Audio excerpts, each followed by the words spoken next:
Hey, what's up? I'm Sal, your pal, and this is a channel where I talk about the games I play. Oh man. Oh man. Paper Mario, man. I don't know where to begin with this one. This has to be one of my favorite games from my childhood. It's just so simple. It's just so addicting. It's great. It's fun. It's got everything. One thing I always loved about this game is that it used the limitations of the N64. Of course, you know, the N64 was like the first 3D game console, so it had a very blocky aesthetic. One thing that Nintendo did to complement that whole blocky aesthetic was they created a pop-up book aesthetic for the game. In Japan, the game is called Mario Story, but in America, and where we are, I guess Canada's technically America, depending on who you ask, this is Paper Mario.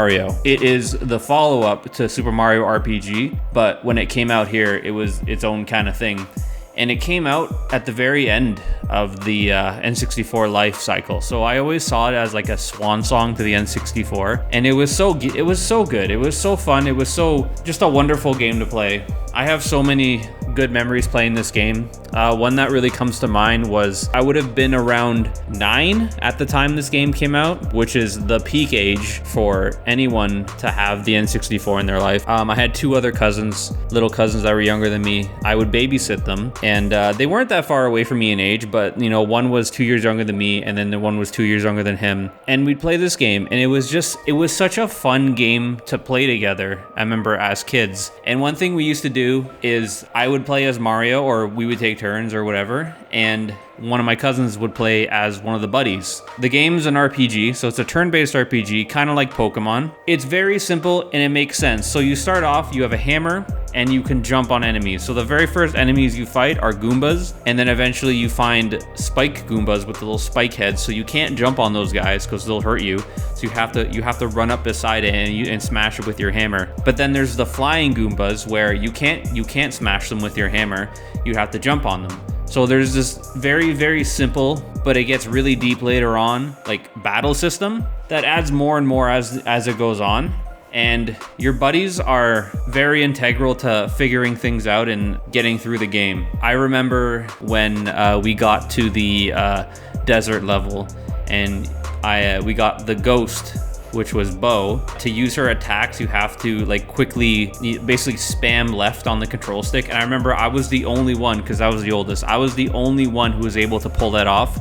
So I was always in charge of being Bo, and it was always fun because we never tell each other strategies on how we're gonna battle, and it was just a fun time. I don't know what else to say. I loved playing this game as a kid, and it's had a resurgence lately, which is really cool.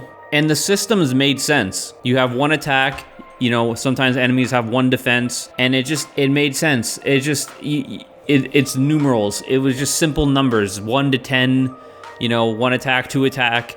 There wasn't just like a smattering of numbers like other Japanese RPGs and other RPGs like that.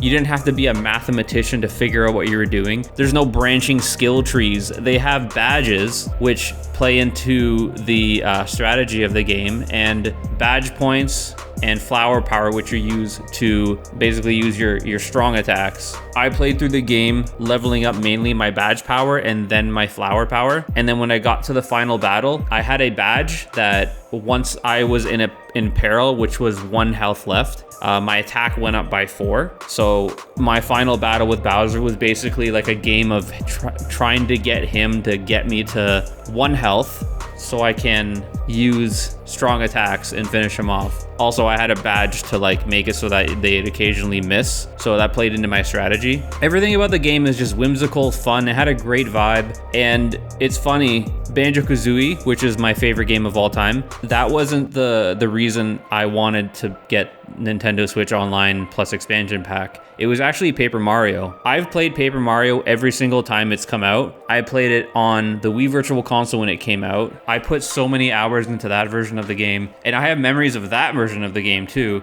I remember we have a family cottage, and my dad had a van that had a flip down like DVD player. It was like a DVD player, but we figured out it had video inputs.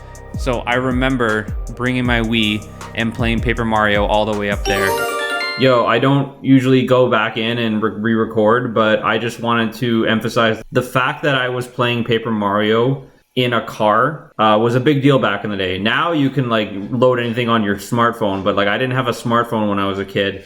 So I just wanted to let all the kids know that this was a big deal. It was really cool to be playing a console game not in front of a TV. Anyway, I'm going to go back to my review. Okay, bye. And I think that was one of the first games for the Wii that I used to like play 4-hour sessions because I could not stop playing this game. It was so addicting. It's so fun. Then I got it for the Wii U and I loved it again. And now it's on the Switch and I'm playing it one more time. And I love this. I don't know how to explain how I love this game. This game's just great. And I still play it today because it's got replay value. You can play it any different way. Like I said, I was playing it basically trying to level up my badge points first. And every game that came out after this version of Paper Mario, I always hope would go back to this style of game. I'm really excited to get into the ROMs and see what the ROM hack community is like because I've heard great things. I'm glad that I'm finally finished it. It was really sucking my time. Like I couldn't stop playing it. It was that fun. Like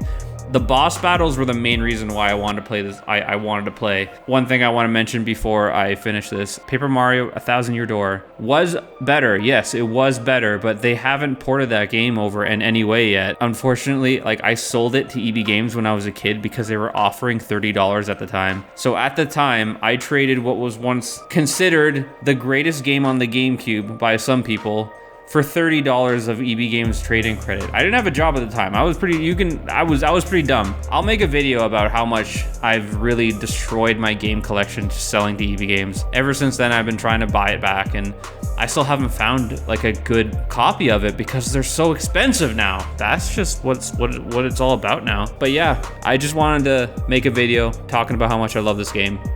It's a wonderful game. Go play it. I'm excited that it's having a resurgence, and I'm probably gonna keep watching Twitch streams of it because it's just great. I will keep playing this game every time they port it. I promise you. I'm Sal, your pal. Thanks for watching.